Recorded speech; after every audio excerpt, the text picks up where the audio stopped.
ये घुसपैठिया भगाओ देश बचाओ यात्रा पहुंची है बड़ी पोलाय में।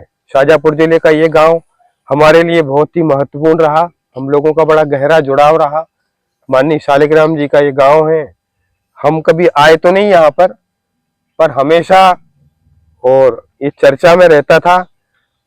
वैसे तो शालिग्राम जी गृहस्थ प्रचारक थे, पर हमको कभी एहसास ही नहीं हुआ कि ये गृहस्थ हैं। हमें तो बहुत साल बाद पता लगा कि वो गृहस्थ हैं, क्योंकि उन्होंने पूरा जीवन अपने आप को इस तरह से ही थे ही उस भाव से ऐसे कि पूर्ण तौर से वो अपने काम में ही डूबे रहते थे। बहुत कम प्रचारक ऐसे मिले हमको जो पूरे दिन कार्यकर्ताओं के साथ ही व्यस्त रहते थे, और रात को मैं हमेशा मेरे कमरे के बाजू में ही रुकते थे। अर्चना कार्यालय में हम 16 साल रहे और उनका सबसे बड़ा जीवंत कार्यकाल था वो।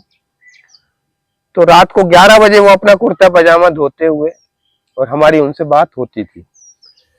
मध्य प्रदेश हो छत्तीसगढ़ हो तब एक ही होता था, और उसमें पूरी जमीन आज जितने भी नेता हो, शिवराज सिंह चौहान से लेकर के मोहन यादव तक, और बीच में कमल पटेल, कैलाश विजयवर्गीय, चाहे छत्तीसगढ़ के ब्रजमोहन अग्रवाल हो, सबने राजनीति के पाठ, नेतागिरी के पाठ माननीय शालिग्राम जी की छत्र छाया में ही सीखे और आज उन्होंने अपनी जगह बनाई।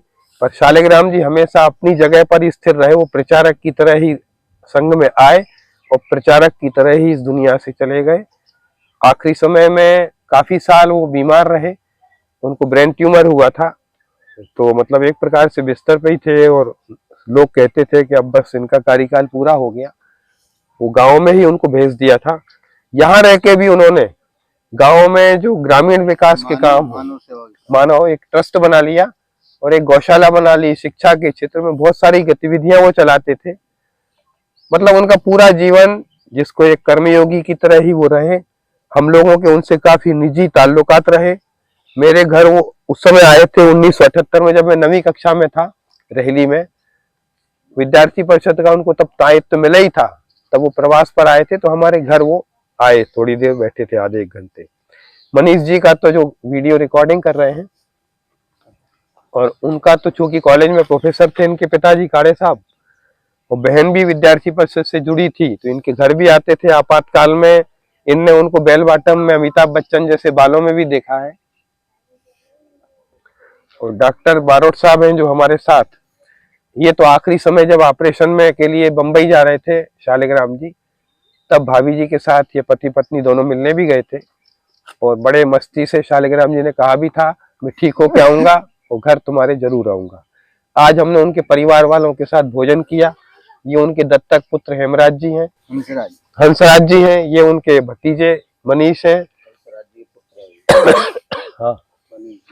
हाँ, इनके पुत्र हैं ये, तो उनके पोते हुए।